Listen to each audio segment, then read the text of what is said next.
You're listening to MinerTalk on demand exclusively on 600 ESPN El Paso. Stay up to date with MinerTalk by downloading the free 600 ESPN El Paso mobile app. All right, welcome in. MinerTalk is live. We're presented by Jack in the Box. I'm Adrian Broadus. He's Sal Montes. We are back after UTEP wins the championship round of the Westar Don Haskins Sun Bowl Invitational. A close game against Yale, 75-74. You want to talk about it with us? Let's do it. 915-505-6009. Alberto Reta, Zay Galindo, they'll be joining us here on the show.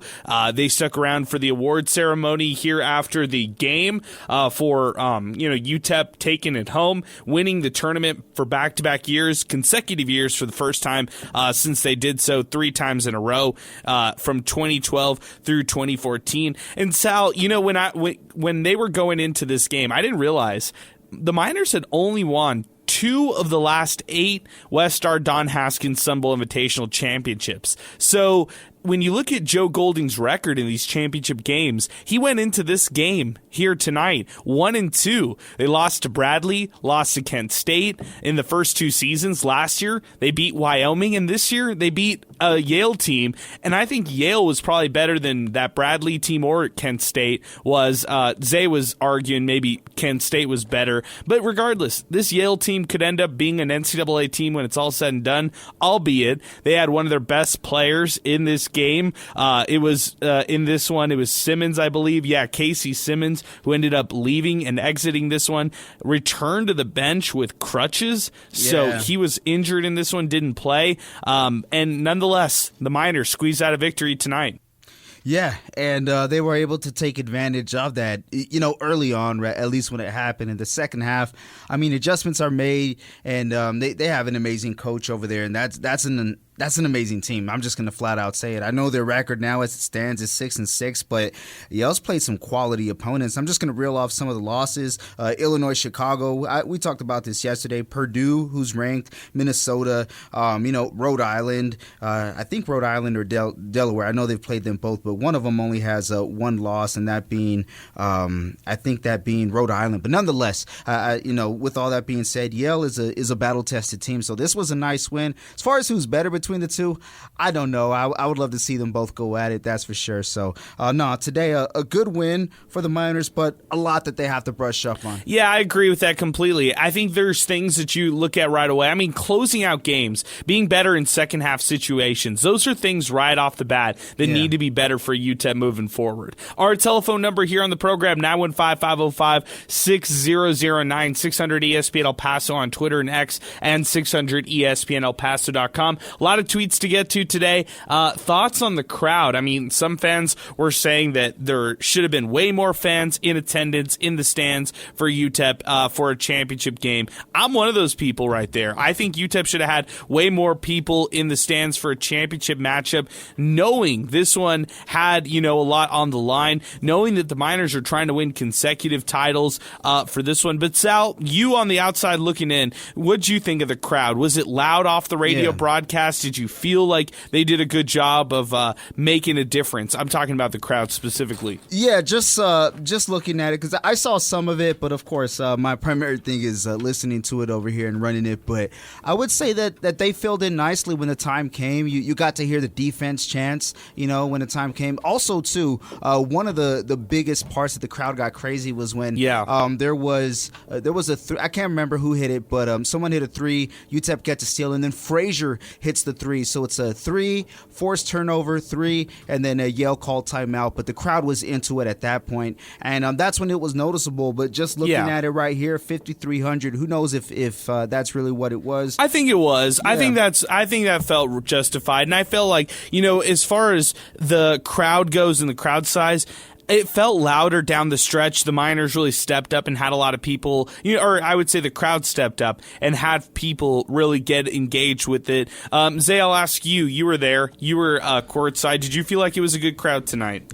Well, it was definitely underwhelming. I would have expected 6,000 for this game, and it was definitely disappointing. And I will say to start, it was really quiet. It was about the same crowd as yesterday, Sure. it felt. And then once the game got really intense, then you kind of felt everybody get a little bit louder, get a little bit more, into the game, more intimate feeling. So overall, I'd rate the crowd like a C+. They were pretty boring throughout the whole game. It was really small, but when they needed to come through, they did. So. Well, I'll ask you, Alberto, maybe they'll need the La Tech game or the Sam Houston game, or, like I'm really thinking it'll be the New Mexico State game when fans will start to show up for these UTEP basketball games.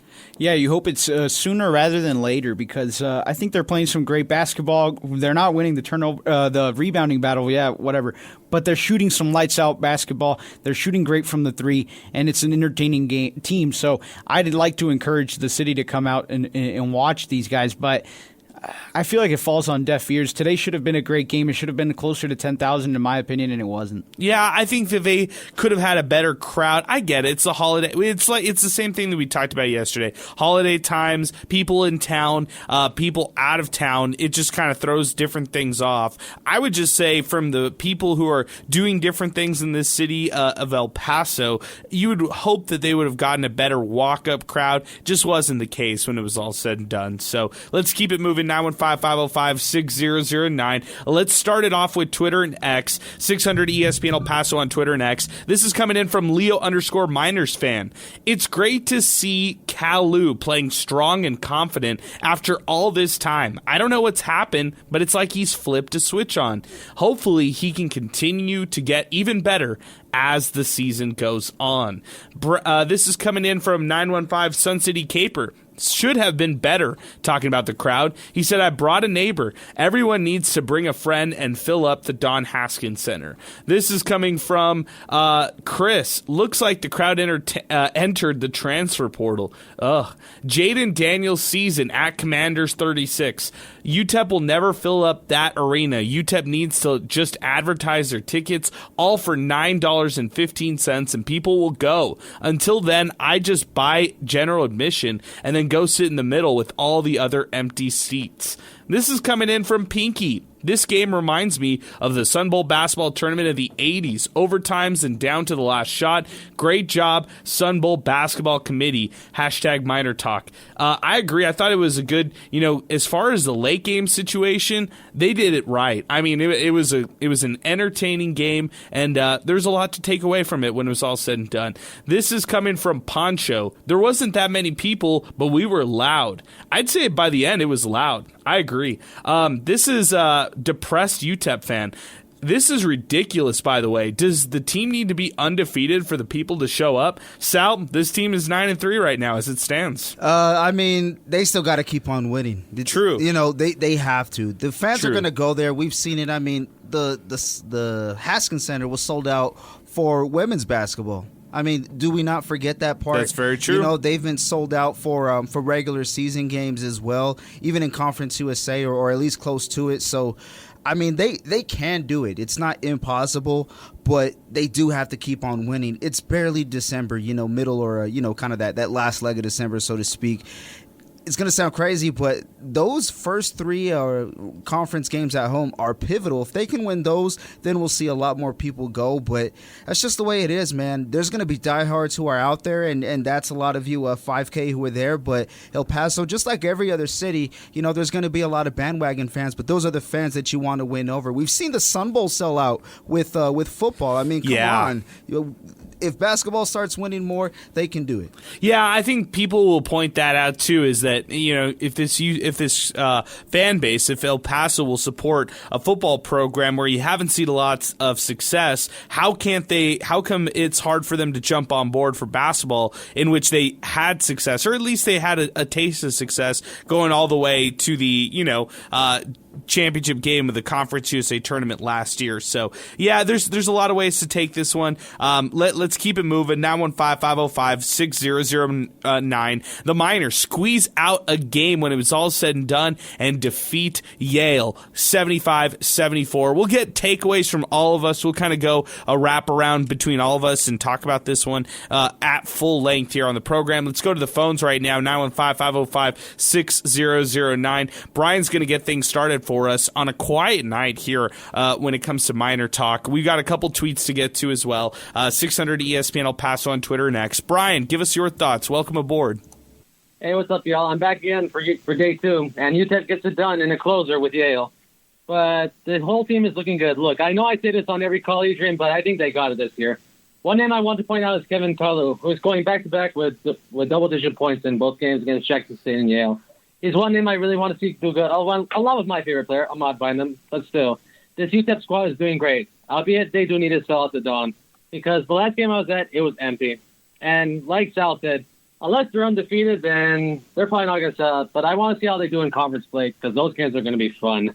Well, I would say, Brian, when it comes to those early conference games, you can't take this team for granted. You can't snooze on UTEP basketball. La Tech, they're coming to town Thursday, January 2nd.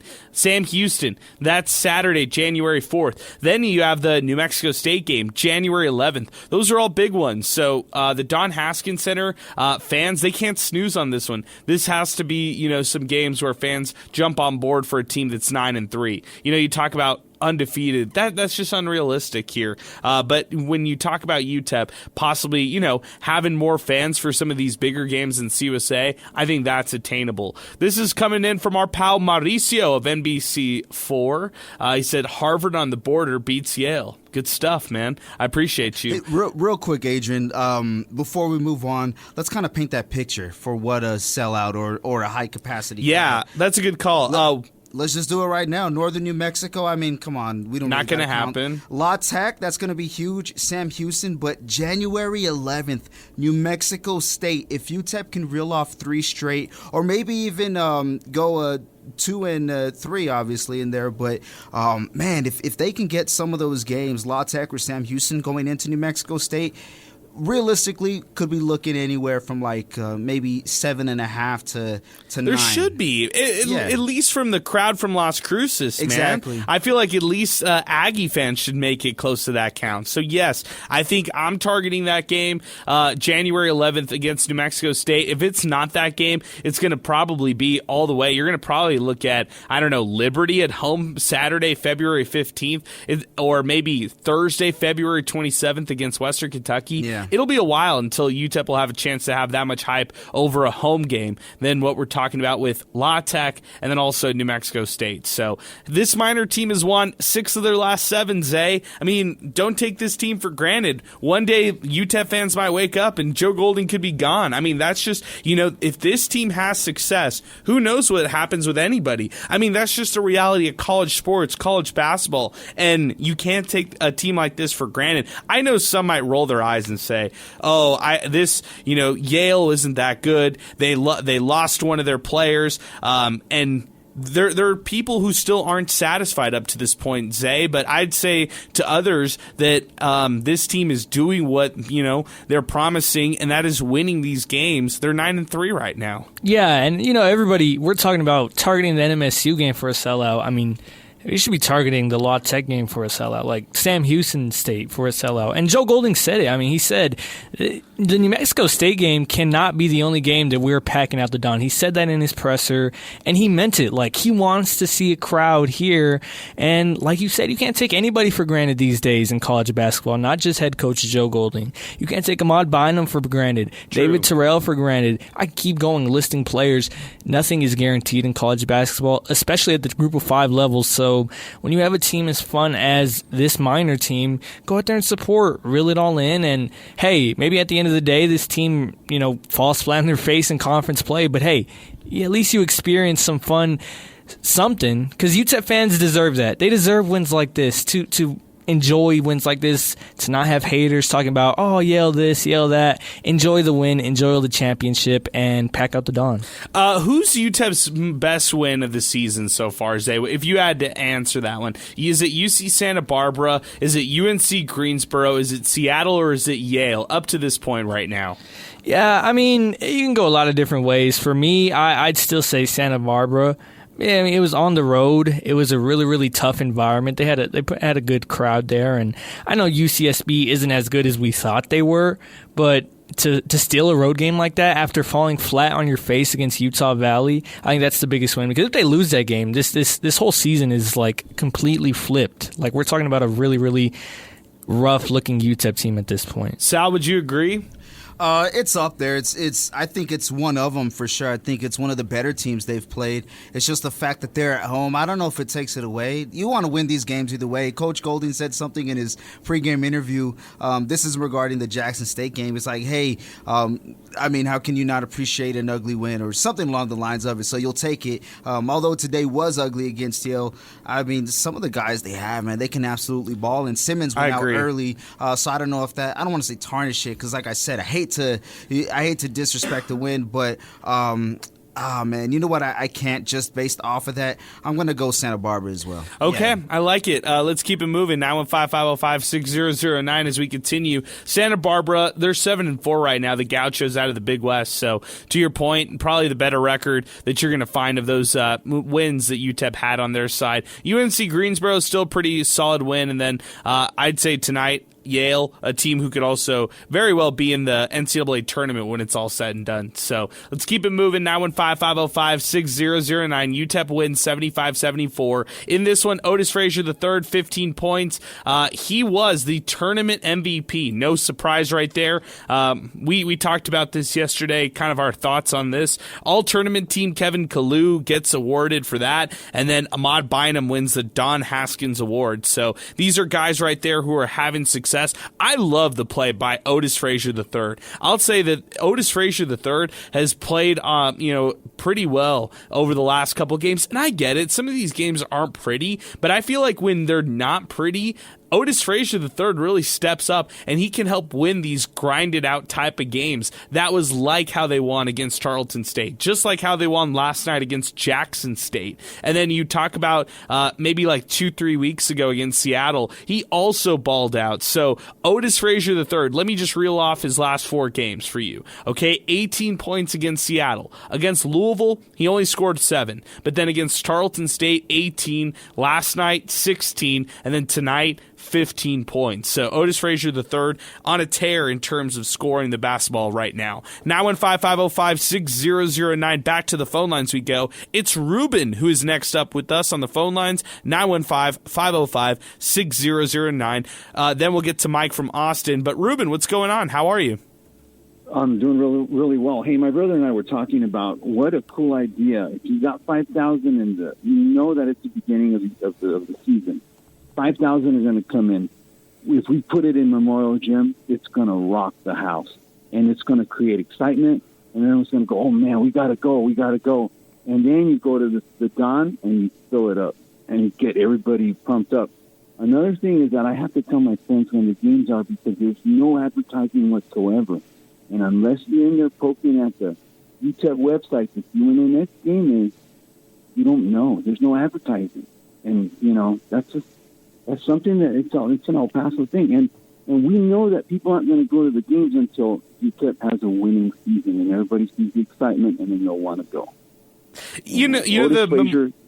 Real quick, just to say the Memorial Gym idea isn't a terrible idea. I think they should at least do a one-off, or at least for this tournament or something like that, do some special games over there. But keep going. I'm sorry, Ruben. Go ahead. We could feel like it felt like in '66, man. It would create excitement. Let's put 1 or 2 games beginning of the season in Memorial Gym. That would be amazing. Anyway, take care, guys. Good stuff, Ruben. I appreciate the phone call, man. Thanks for weighing in. 915-505-6009. Mike is back with us from Austin. We haven't heard from him in a while, but it's great to hear from you, Mike. Good evening, man. What's going on? Gentlemen, Merry early Christmas to you all, and a happy and prosperous and safe New Year. Wow, thank you very much, my man. It's great to hear from you, Mike. I hope you have a great holiday season with you and your family, and great New Year. It's good to hear from you. Well, thank you very much, gentlemen. What I will say, I only caught the tail end of the broadcast with Dice. And, one thing that did stand out, I know that you all were talking about, and I'm paraphrasing what you all were saying, something about that some people might be critical of, well, we barely pulled off the win against Yale and so on and so forth, and they lost their number one scorer. But their bench donated 45 points. I mean, usually if your bench can, and I think that's what Tice said, 42, 45 points. If your bench normally does that, then you're probably going to win the game. And especially with how horrific our rebounding has been. So, I mean, that's just one take that I have. I may be off, but I think that 45, 45-point contribution from your bench, even if your star player is out, I mean, because that star player is not going to shoot 45 points. So, I mean, that's just my take. I'm going to be more engaged now that the season is starting to get underway, but that's what I have. Good stuff, Mike. I appreciate it, man. Good to hear from you. I'll say this. Yes, you were correct about the bench points. 45 bench points right there from Yale. And you're right. You know, the second half in particular, that's when they shot lights out from beyond the arc. 6 of 13, 46% from beyond the arc. It felt like they were hitting three-pointers when it really mattered in the second half. And for the Miners, they had a great first half of three-point scoring, 8 of 9. That's exceptionally well. Second half, not good. 37%. They were 3 of 8 from beyond the arc in the second half, so didn't necessarily make those second half three-pointers like they had hoped to, but yet they still hung on and won the game. So I like the way that they started this one. The first half was solid. The turnovers are going to drive you crazy. That's where you're going to say UTEP is not taking steps forward and advancing at times. Yet I still like UTEP for what they've done in their totality this season. I think they can improve. I like the ability, or I like the room for improvement for this team so far. Because yes, the naysayers or the people who say, oh no, like this team still hasn't played anybody well, and they still haven't had a quality game where start to finish they have success. I'll say this, there's still room for improvement, and that bodes well for UTEP. They have an identity, guys. I'll say this, Alberto, I feel like I know who this team is going into CUSA play. I don't know if I could have said that last year, and I think that'll mean something for this team moving forward. Again, nothing matters until March when they go to Huntsville, Alabama, and play and compete in the CUSA tournament. Yeah, I think you definitely know who this team is. I think you know that despite going down or losing leads, they're going to continue to battle, continue to compete in the game. And I think that I really like that. I think that Miner teams in years past that I've seen would have shut down after some of the runs that I've seen in these previous games, and their games would have gone south. In this team, it's not the same. That's not happening. So, yeah, I think you definitely have a real grasp on the identity of this team. They like to block. They like to steal the ball. They like to cause turnovers. They like to score off those turnovers. And they have arguably the best three-point shooter in the nation right now. Yeah, I mean, Ahmad Bynum is still hitting them. So even though he was 0 for 2 in the second half, he finished out the day 2 for 3. Actually, he was 0 for 1 in the second half, but he was 2 for 3 throughout the game. Ahmad Bynum, 11 points tonight. That's why he ended up winning that Don Haskins Award. Back to the phone lines. It's Leon who is next up with us.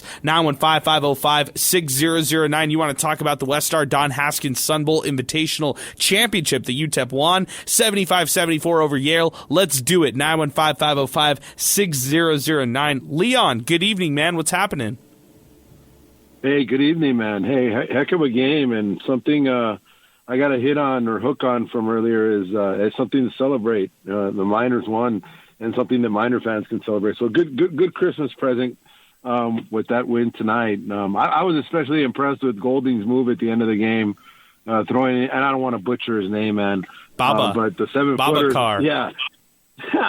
So they couldn't get the ball in. I don't think they were expecting that, so I got to give Golding a lot of credit. But I think even more importantly, man, these are those type of games that I don't think that the Miners would have really pulled off or gotten done, in the past. And it's kind of nice to see them going in to conference play, at least on a high note thus far. There was a little tiff-taff, I think, early in the first half. I don't know if there was something going on with the team, and it looks like they got that together and really brought it together in the end, like you say. But, hey, let's take advantage of this great win as Miner fans, and congratulations to Coach Golding and his team. They played hard, and they deserved it. And, hey guys, I wish you a very Merry Christmas. I just thought it was cool that Goldie made that move at the end. Yeah, I appreciate it, Leon. Thanks for bringing that one up. I love what we've seen from Babacar over the last 2 days. And Zay, the Babacar stock is starting to grow, my friend. He played again tonight in the closing minutes. And you know what? Somebody said on Twitter and X, they were like, hey, was that a foul? At the end. I was like, are you kidding me? Go rewatch it. They collided, the offensive player for Yale at the very last second for that final sequence for the last bucket. He fumbled the ball. Like, he didn't even have possession of the ball. There's no foul to call right there. Yeah, I don't think that was a foul at all. He didn't even have the ball in his hand, and what can I say? I'm just a mastermind when it comes to drafting. I knew how this would shape out, but to be honest, it takes some courage to put out a 7'1" freshman in the final seconds of perhaps the biggest game of the season so far. And Joe Golding, he rolled the dice, he went with it, and it worked out perfectly, right? He affected the pass. It goes loose. It still ends up in a Yale player's hand, but hey, I mean that worked out, and Baba goes straight up, no foul. He's been playing some good minutes, and I know he didn't play much this game, but he came in when it mattered. He did his job, and that's all you can ask for, right? I hope, down the stretch we see more of him. We saw some KJ Thomas, the other true freshman. Yeah, extended minutes. He was playing, after the final media timeout. Like, he played real minutes, hit 2 really big free throws. You gotta like what you see out of UTEP's young guys. And David Terrell, we talk about him so much, we forget he's barely a sophomore, right? He is a young guy as well. So a lot of young talent on this team showing up big. And real quick, guys, on that substitution for Babacar, that was actually Coach Boykins. He was running the defense. Nice. Near the end. I think he put him in for a sequence, and he tried to sub him out, but you couldn't do a sub out on something about a live ball, something along the lines of that. Like, you can't somebody out if there's no live play or no dead ball, whatever.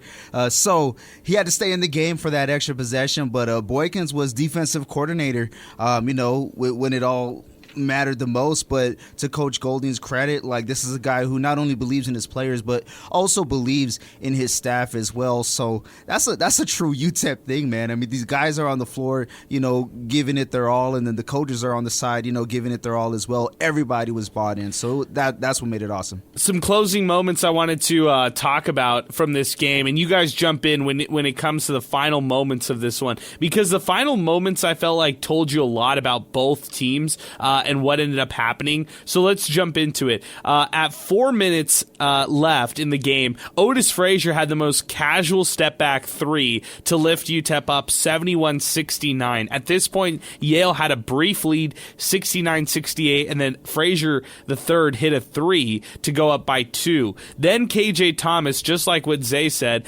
hit a pair of clutch free throws. Miners were up 75-71. This was with 2 minutes 17 seconds left, and that was the last bucket UTEP scored. Let me just say that, by the way. So if you would have told me at this point how back and forth this game was, if you would have said, okay, those are the UTEP's last points that they were going to score, I say they lose, because there was so much going on in the last 2 minutes 17 seconds, and they didn't score. UTEP did not score again after that. So the 2 KJ Thomas free throws, to Zay's point, they were the most important points because they ended up putting UTEP over the top and winning them the game. He needed to make those free throws or else they wouldn't have won it, or this game could have gone to overtime. But the crowd got into it.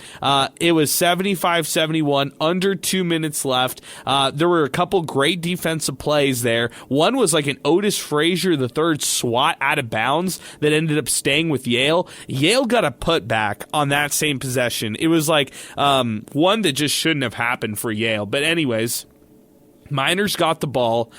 They had it with about, maybe like 30 seconds. They didn't run a great play. Ball out of bounds. Miners had the possessions. 5 seconds left on the shot clock. Timeout at this point. It was 75-74 here with 19 seconds left. Here at this point right here, I was a little worried because I figured UTEP could get a good look, and then maybe Yale could get a chance to win it if they had a good look on their side. So Miners get the ball out of the inbound, and it was a turnover, traveling call by David Terrell Jr. So then Yale goes down quickly, but it was a blocked shot for UTEP. It was credited to Baba on that one for the block, and UTEP ended up just hanging on. Actually, Otis Frazier III had a huge monster block on his side as well. That one was what sent Yale to inbound it down low with just 2 seconds left,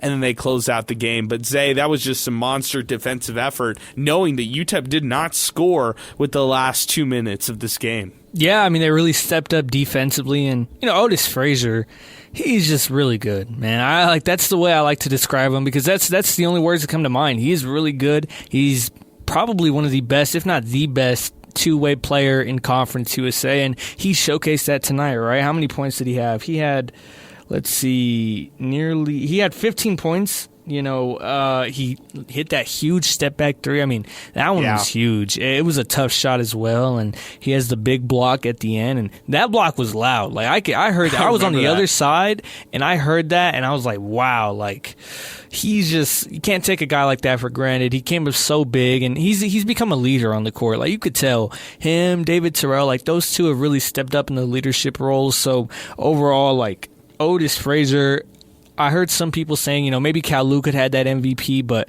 nah, man. I mean, Otis Frazier was the most valuable player on the court tonight. Yeah, and with 5 rebounds, 2 blocks, 2 steals, Sal, he was active. He was all over the place. Yeah, I mean, you could look at the numbers and see how effective he was, but if you really watch the game, not only do you see it, but you notice it anytime he's on the floor and doesn't even have the ball. I mean, this is a guy who's commanding, respect when he's out there. People know when he's out there on the floor, you got to respect his presence. So Frazier's just been a ball hawk. He's made plays when need be, and he's the big man on campus right now for UTEP. Literally, he can do it all. So that's what you need. And if Otis Frazier is at his best, like he is tonight, it opens so many doors for his teammates, and he can put the team on his back. Yeah. I agree completely. Before we get to Tom, a couple tweets to get to. King Eric, wow, that was exciting. Otis in those last few seconds really put the clamps down and asserted dominance. Free throws and rebounding always have to be better, but good win overall. Ice Cubillos, like my high school girlfriend, it wasn't pretty and really stressful at the end. Just happy to take the win before the break. Mullet on Yale was the biggest winner this side of Danny Ainge. Frazier is a monster lately. Hope it continues into conference play. Good job, Caesar. This is from Leo _Miners fan. I just wanted to give Kalu a shout out. I've been rooting for him since he got here to have success, and he's finally finding some. Didn't he start playing basketball late, like in high school? You all have a good night. It's true. He was a late bloomer. That's right. I believe Zay, he was just like a high school varsity basketball player, never really played middle school or anything like that. Yeah, I think so. And you could tell throughout his years that he was a guy that he just needed to play more basketball. Like, he reminds me a lot of Elijah Jones now. Like, you just want to see him get minutes, and that's exactly what he's done, right? He's been a 4-year, almost a 3-year starter at this point. He's played for 4 years, and it looks like it's finally coming all together, right? Another double-digit scoring game. He's a lot physical, a lot more confident on the court. So for years, my biggest issue with UTEP is, where's their big man? Well, I think they finally have it, and I think they have a really good one in Kevin Kalu. Yeah, and Kalu is showing also that he is having success when it comes to just getting buckets too. I mean, back-to-back double-figure scoring efforts from Kalu. That's the first time in his entire career. We talked about it yesterday. His first double-double yesterday of his entire career, and tonight he also flirted with one as well. So he almost got to another double-double tonight. Back to the phones. It's Tom next here up with us. 915-505-6009. Tom, good evening. What's going on? Good evening. Yeah, great game. And the Miners are doing well, and I'm really, really happy for Coach Golding. I think he's got himself in good position going into conference play here. I think so, too. What's that? I said I think so, too. Go ahead. I'm sorry. Yeah. Obviously, the rebounding is the biggest concern. I think this team has obviously we're not a big team. There's some big players like Hamilton and so forth, but really we have to rely on Kalu. If he gets in foul trouble, then we're definitely in trouble. But the way I see this team is their advantages, or they're similar to the recent Houston teams that have been kind of undersized but incredibly quick and fast and good shooting.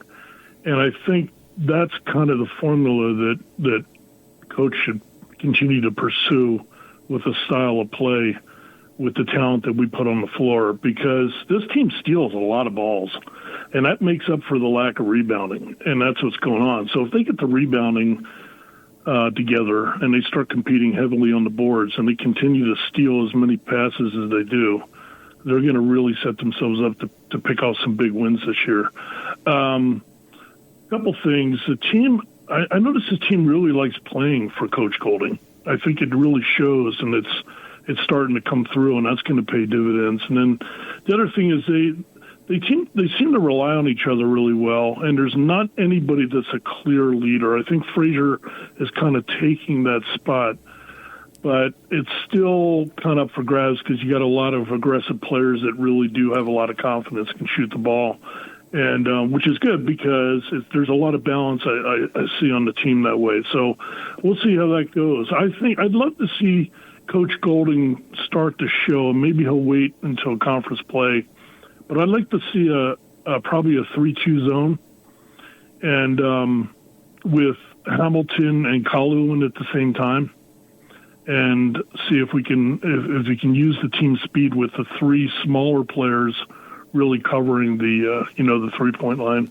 That's and then interesting. Also the fast break. Yeah, it's interesting. Yeah. I haven't ever seen Joe Golding teams run zone, but I'm not saying that shouldn't be the case, especially against bigger teams. You know, Tom, I think they should be more willing to do or just explore different ideas like that. They have such an identity, a deeply rooted identity when it comes to their defense, that the helper type of defense that they do, so aggressive, where they hedge on ball screens, where, they're leaving sometimes a little bit of exposure for backdoor passes and stuff like that. We saw some of those tonight. Yale started to expose UTEP early for some of those tonight. But nonetheless, I think for the Miners, I feel like for this squad, for what they're trying to do, their identity is hitting right now for that, is at least for what we're seeing defensively. I could definitely see them running some kind of things like that or just mixing it up down the line, knowing that they have some size disadvantages in these games. Yeah, I mean, they could run something like a triangle and two, where you got a team that has two really good players, and just play them shirt to shirt, and let the other three guys kind of linger in the lane, either in like two players kind of near the foul line, and one player in the paint, right where the little arc is, where the offensive foul arc is, whatever you call that thing. But he's a good coach. He'll figure that out. He's extracting the talent the best that he can, but they do seem to get a little bit wild and a little bit out of control. And it's funny, they played Billy Gillespie's team the other night, and I was a big fan of Billy Gillespie when he was here, because I used to see Billy Gillespie's teams put up 25, 28, 32 assists in a game. That's scoring off the pass, and you'll know when this team goes to the next level when they score off the pass. That means they're manipulating the other team's defense. Yeah. So we'll see where they go from here. If they keep this red hot shooting going on, that's great. But you don't want to rely on the threes. But they are. It's almost like they got six guys on the floor playing defense. They're so quick, and they steal the ball and they get their hands on so many balls. So it's an exciting time. I think they're gonna do well in conference. Well, Tom, you're a pretty educated UTEP basketball fan. You've called this show plenty of times, and I know that you know what you're talking about when it comes to UTEP basketball. So appreciate your phone call, appreciate your thoughts. I like the comments about switching it up defensively a little bit. I know that sometimes they're all over the place. I know that sometimes they're not going to have that cohesion that you want from them. And I guess that's the part of them being this kind of, it's high risk, high reward at times defensively. I do agree. Sometimes it feels like there's 10 guys, not just 5. There's 10 guys out there. This team, UTEP, seems like they are really frustrating to go up against if you're the opposition. Like, this defense is really stifling at times. And that's a good thing for this Miner team going into December. Sal, I would say a year ago, UTEP, they were in a certain place where I think people had okay expectations, but at the end of December last year, they were 8-6. This time around, at the end of December, after they beat Northern New Mexico next week, they're going to be 10-3.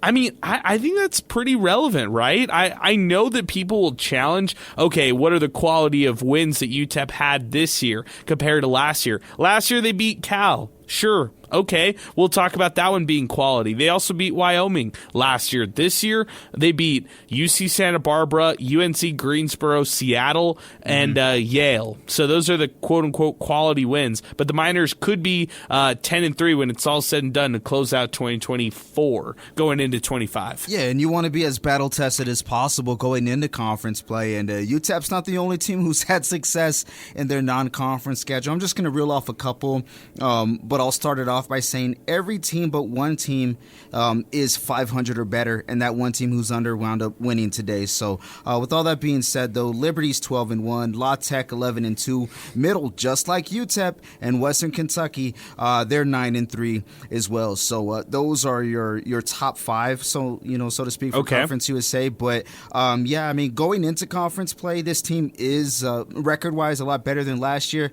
But we all know it's all about how you play in conference play. So the tune-up, the last one's coming up next Saturday, but what can you really take from it? I think you take more from it today. However, conference play is going to be crucial. So, play your best ball going into it, and then at the end of conference play, of course, you got to play even better. So, I'm with you on that completely there, Sal. Let's get back to Twitter and X. Tristan Pence tweeting the program. This game was made much closer because of poor free throw shooting. The Miners missed 4 front end ones and ones. With their faults, the Miners are potentially a top 3 team in CUSA. UTEP fans need to show up for these first 3 league games. Merry Christmas, guys. #MinerTalk. Merry Christmas to you and your family, Tristan. Appreciate you, man. This is from Augustine. Frazier is still underperforming. He has so much potential, has all the necessary tools to be an incredible player. Why isn't he more aggressive? Oh, Augustine. You're hilarious. I don't think we're even addressing that one. Joe Chacon, 10 wins before January. Last year, we had 18 total. That includes a 3 during the conference tournament. UTEP men's basketball could easily be an at-large if they continue to put up the wins. Yep, I said it. Oh, come on, Joe Chacon. Let's hose you down. Man. We're going to say no way. We're like that Otis Frazier III block today. I'm blocking that one right there. And you know what? That's me. It's not that people don't believe in the team. It's that the committee does not believe in Conference USA. There you go. Thank you, Sal. Having more than one team. Every single team in Conference USA, I don't know how the hell this would happen, but maybe you could cause a glitch in the schedule. Every team could go undefeated from here on out, and this committee will be like, nah, let's still select one. We gotta get 10 SEC teams. We gotta get 30 Big 12 teams, whatever the case is. So come on, man. Yeah, that's ridiculous. No chance at all. This is Cesar Cubillos. I was surprised at the intentional foul called in the first half, along with the technical on Yale after their shooter cried for a foul after missing a terrible 3-point attempt. Both wound up helping UTEP in the long run. I'll say this, man. That was a flop. They called it on a flop. So I thought that was funny that they called it. I feel like UTEP always gets the bad end of the flop call, so I'm happy that tonight they weren't the ones who got the flop call. It was the other team getting the flop call against them, so I like it. NM State sports fan tweets in this. This is the new norm of college basketball games. Games on television are killing attendance. However, I'm not sure if this game was televised. Yes, it was. It was indeed. In fact, it was accessible to everybody via YouTube. So, man, appreciate that. But guys, as we kind of wind down the show and kind of look at some of the standouts from this one, Sal, we were talking about it. I think we have to make our Win Supply El Paso hot hand of the game. The winner of this one has to be from the past 2 games for the tournament. So if that's the case, where are we going for hot hand? Hot hand, you know what? I think we got to continue with it. None other than number 12 himself, Ahmad Bynum. He starts out hot. He finishes with 11 points on the day, but in a game where the Miners weren't that amazing, but they definitely needed all they could get from the charity stripe, he's unblemished at 3-3, so or 3 for 3 rather. He gets a board, also gets an assist to his credit, but hot hands as well, taking care of the ball, no turnovers. Probably my favorite stat from a guy who's really effective when he has the ball. So Ahmad Bynum, give me that guy. I love it. Ahmad Bynum, by the way, 11 3-pointers made over the last 4 games. That's crazy numbers right there. Ahmad Bynum tonight, he is 2 of 3 from beyond the arc. He finished with 11 points in this one, 3 for 3 from the free throw line, an assist as well. Ahmad Bynum, through 2 nights, he's hit 5 3-pointers. He was 5 of 8 from beyond the arc. Exceptional. And as far as exceptional, he still is the nation-leading 3-point percentage shooter right now. 62% from beyond the arc, 24 of 39. Zay, when is he going to cool down? Is it 2025? I hope not. It's crazy. Just seeing him shoot it, you're like no way it's going in. Boom, it goes in. It looks so satisfying. And can I just say something? Because I see this a lot on Twitter. People want to see Ahmad Bynum start, but I like his role off the bench. I think I like it a lot. I think it fits him really well. I feel like if Ahmad Bynum, he should be taking about 3 to 4 threes a game, right? He's going to hit about 2 to 3 of them.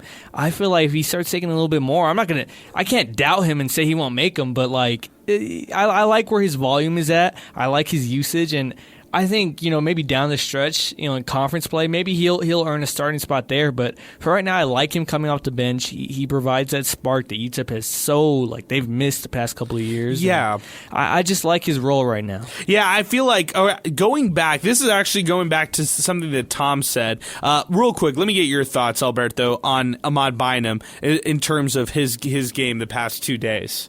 No, he's really been turning it on. And like Zay said, I kind of wish he'd been chucking it up a little more. It feels like 3 isn't enough, right? He shot 2 of 3 today. You kind of wish he'd shoot somewhere closer to 9 threes a game. And personally, that's how many I wish he'd put up, and then just let the chips fall where they may. So, yeah, I really liked him, and no one's mentioned Devin Barnes, or I haven't really heard him. I kind of would have wished he would have gotten hot hand. He hits 4 3-pointers today out of 7, so hats off to him. The Miners have a decent amount of 3-point shooters. Yeah, they do. I mean, actually, they have depth. They have depth, and they have multiple guys who can hit 3-pointers right now. Hey, stay on schedule with Win Supply El Paso. They are the Hot Hand Award supplier here with us on MinerTalk. And speaking of suppliers, check out their champion dealers on their Find a Dealer tab. You can see certified champion elite dealers across town and see the preferred champion dealers that Win Supply El Paso has. Click the Find a Dealer tab at winsupplyelpaso.com. That's our Hot Hand Award. Before we get to player of the game, going back to something that Tom said, guys, he was saying, I'm still looking for who's the alpha, or he was saying something along the lines of that, like who's the go-to guy, who's like the player. Sal, I like the fact that I think I can reel off a couple players, right? Okay. Corey Camper, David Terrell Jr., Devin Barnes, Otis Frazier III, Kevin Kalu, and Ahmad Bynum. I think all 6 of those guys look at the mirror at the end of the day and says, I am the guy. I am the best player on this team. And whether or not that is true, I don't care. I think what it does for this team is it gives them multiple option and multiple alpha dogs in this role. Your thoughts on that? Could 6 guys believe themselves, I am the best player on this team, and could that actually be a good thing? Could they? I think so, but is it a good thing? I don't think so. And the reason why is you got to know your role. You got to know your space, because and I know I drafted him on my team, but let's say Kalu, right? He has to be the go-to guy. Do you really want him to have the ball with the last possession? Is he going to drive it in, or who's going to get the ball to him? What do you want? Do you want him to drive it in himself, or kind of post up and get someone get him the ball? So that alone, I don't agree with. But I would say maybe three out of out of those names, I would trust the most just based off of what we've seen. Number one, heat check, none other than Ahmad Bynum right away. I mean, who do you want taking the last shot of the game? Now, let's say there's the last possession of the game, probably go in the way of Frazier. And then as far as the other one goes, just off of what we've seen this year, I'm going to go with Corey Camper. Yeah, I feel like there's just a lot of guys. There's multiple options. Zay, how would you answer that one? I think there's a lot more alphas on this team. Guys themselves, I hear what Sal's saying. Like, for us, trusting certain players in late game situations, we can have those kind of feelings right there. But at the same time, with these guys individually, I feel like UTEP has guys with confidence who are just going to step up and say, oh, wait, we are the guy. This is my team right now. Yeah, for me, it's David Terrell. Like, he comes down the court, he runs the offense. He is the point guard. He is the general of this team. And he yells. Like, you can hear him yell. I'm on the court taking photos. Yes. Like, he screams at Devon Barnes. Like, he's telling him, like, get here. Like, he's saying not nice things. You know, like, he owns this team, at least offensively. And he seems like the leader of this team.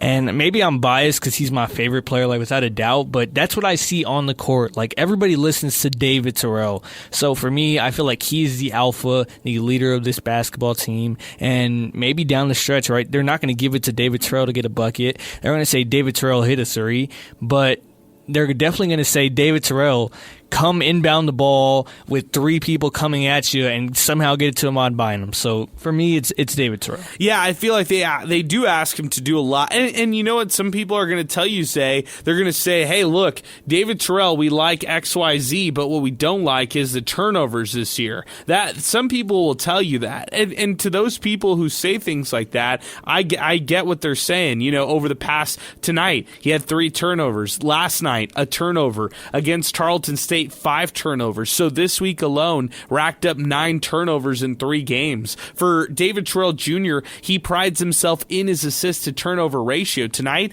he did actually have a positive in that regard. He had, when it came to this one, 4 assists to 3 turnovers, Zay, yet you just want him to limit those turnovers. That's the big thing. He racked up 2 or 3 of them early in this game.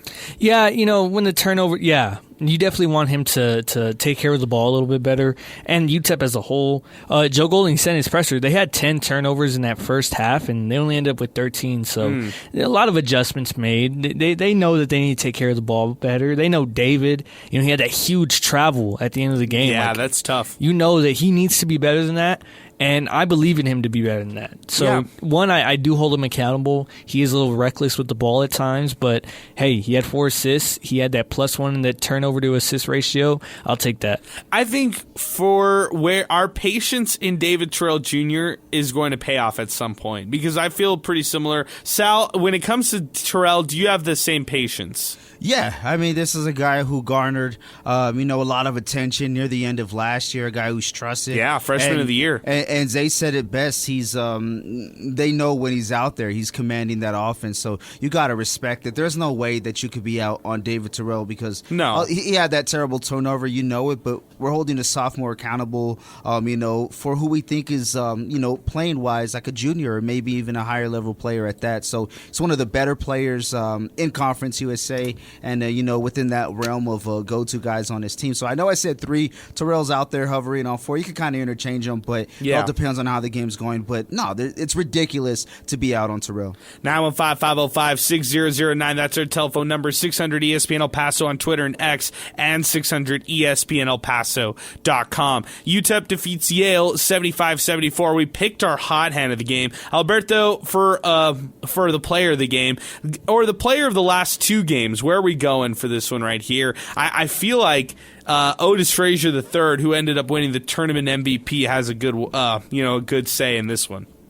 I like Otis. I like Otis, and I like what he's done. 15 points today, and he follows that up with also 5 rebounds.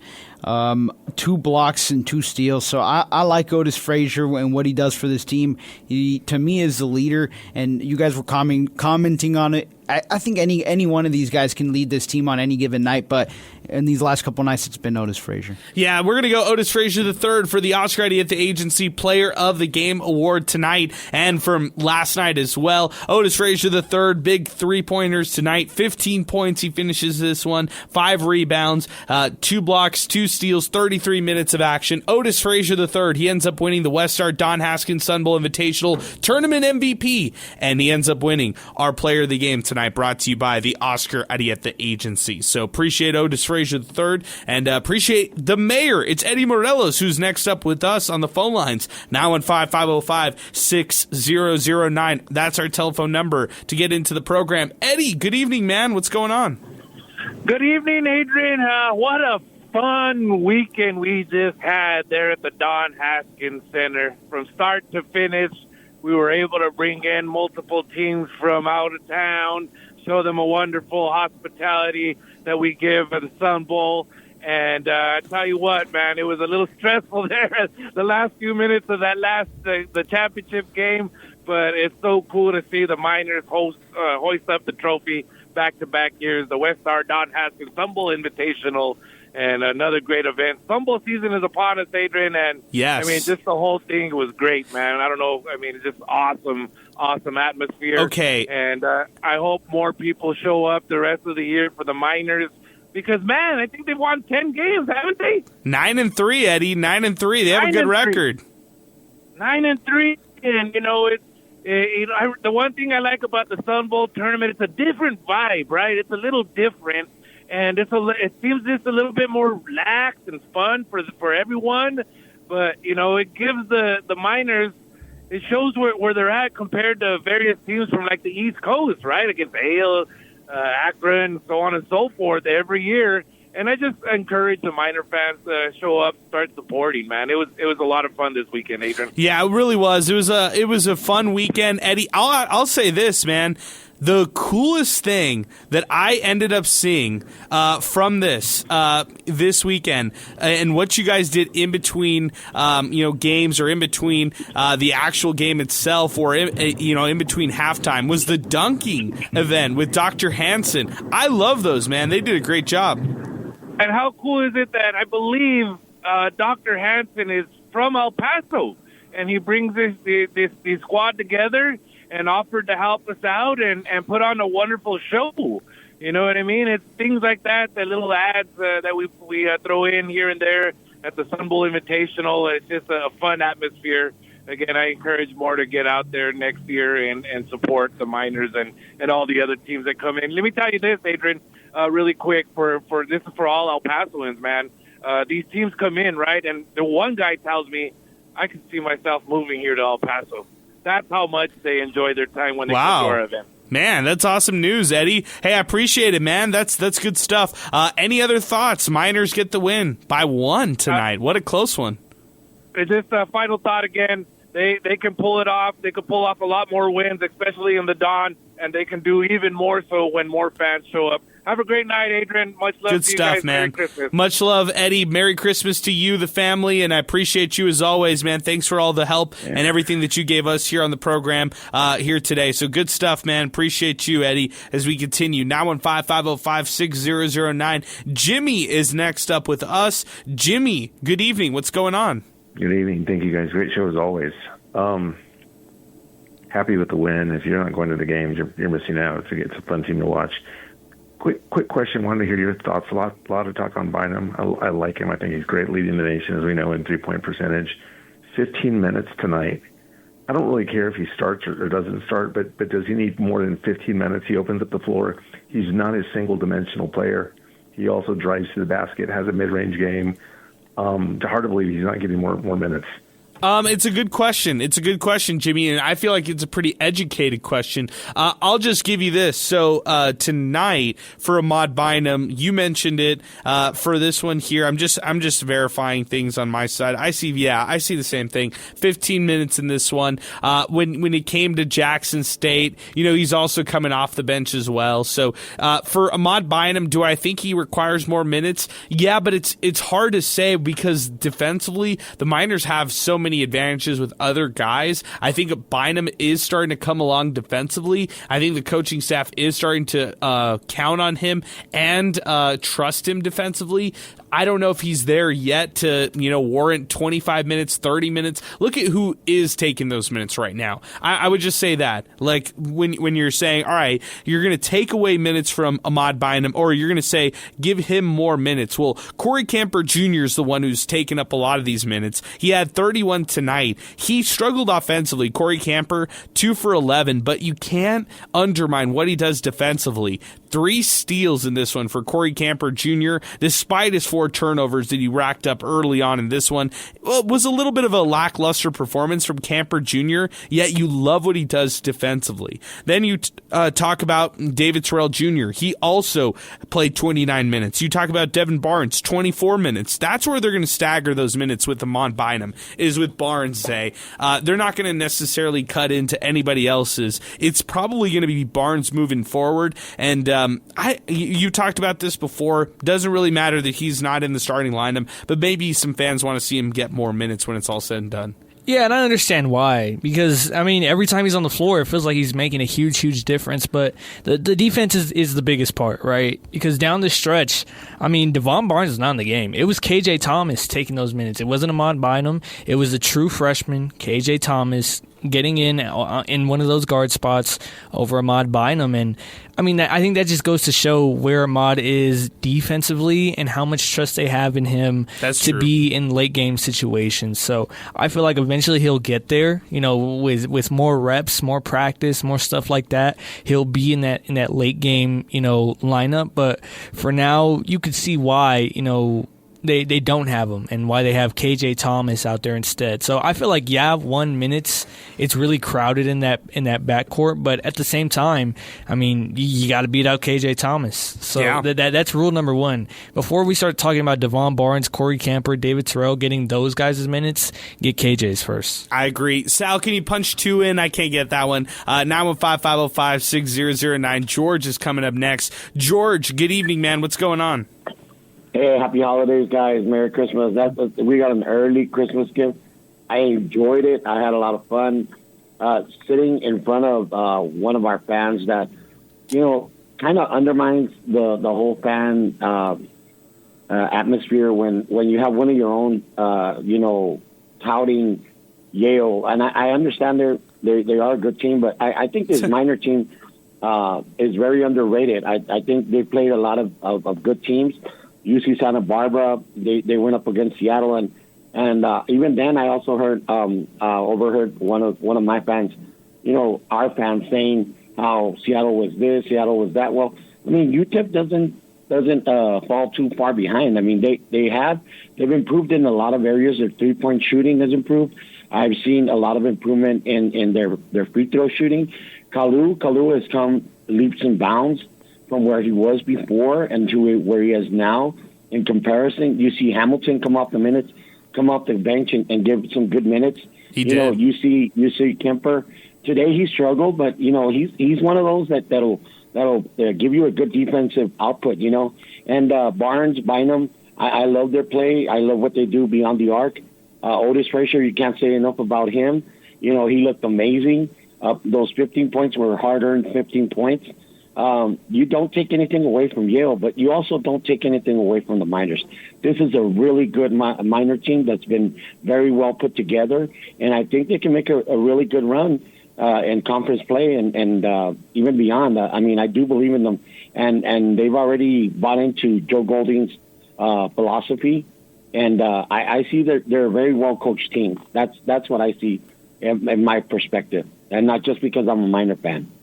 Okay, well, I appreciate it, George. Thanks for the phone call, man. Thanks for weighing in. Merry Christmas to you and the family, and I appreciate it. I'll say this from what George said, guys. I was really, I like the fact that George said, talked about some of the bigs. Kevin Kalu did have the strong performance. I mean, yesterday he goes 6 for 6. Tonight, in this one, 5 of 6. So you talk about Kalu through these 2 games, 11 for 12 for, 22 points. Offensively, that's pretty solid right there. And then, as far as rebounding goes, he grabs 20 rebounds over 2 days for Kevin Kalu. So they got a lot from him. He also contributed with 2 blocks. But then also Derek Hamilton down low chipped in with 4 points. And I thought those were high-quality points. So that was solid stuff for, Derek Hamilton down low. Well, we already gave our player of the games, guys. We already gave our hot hand of the game. So let's wrap it up and let's wind it down with some final thoughts. Miners have Northern New Mexico on deck for next week. That's one that they're going to destroy. They're going to win big time next Saturday, and then they turn the page to La Tech. It's a bit of a break for everybody, so we're all going to get a little holiday break ourselves. Happy holidays to you guys here. Happy holidays to all our listeners as well. We really appreciate everybody hanging with us here on the show, and we know that a lot of people will be listening to us on demand on the podcast channel as well after the fact. But guys, just final thoughts going into this, this little stretch of a break here for UTEP. Sal, we'll start with you. Miners are 9-3. Next Saturday they'll be 10-3, and they'll head to January in 2025 and CUSA play with some momentum under their belt after this non-conference stretch. Yeah, and it's going to be huge. Conference USA, so far, right? It's looking like it's going to be a gauntlet. Some respectable teams. It's not going to be easy, so you want to get, as much test out of it as you can, so to speak, when it comes to these games. And I don't know the damage or the momentum that's going to be built based off of that game. I think you got to carry over today into going into conference play. However, it's still to say that's I don't want to say a must win, but there's no way you can definitely lose that one. Come on. So like you said, kind of just put that one to the side and just got to wait for conference play. It's really tough because that's it's over a week and a half, when it comes down to it. So a lot of momentum can be lost, but a lot of good practices can be had between that time too. Yeah, I like it, Sal. A little bit of optimism looking forward, but also realizing there's still business to be taken care of when it comes to this basketball squad. Alberto, your thoughts? Turning the page. Final thoughts on this stretch here for this basketball team, and then going into next year. Well, great tournament there by the Miners, but looking forward, you guys were talking a lot about the start of conference play and whether or not Miner fans were going to turn up for that La Tech game or the New Mexico State game, and I kind of feel like you guys overlooked that Sam Houston game. And Sam Houston's a team that beat the Miners last team not once but twice in their first year in Conference USA. So they beat them out there at Sam Houston 60-56, and then at home on 80s night in February. They beat the Miners 65-54 at home. So I don't know. You'd think that the Miner faithful would also want to fill it up for that Sam Houston game, a Sam Houston team that beat them twice last year, and then went on to win the regular season conference tournament, so the conference championship. So I don't know. I hope that people do turn up in larger numbers than they have been, but I'm not really banking on it. Okay, taking more of a fan approach. Zay, I want you to take a football approach. Malachi Nelson has visited UTEP over the past couple weeks. The former 2023 number 1 overall recruit. I'm not saying in CUSA. I'm saying the number 1 college football recruit going into college out of high school, out of Los Alamitos.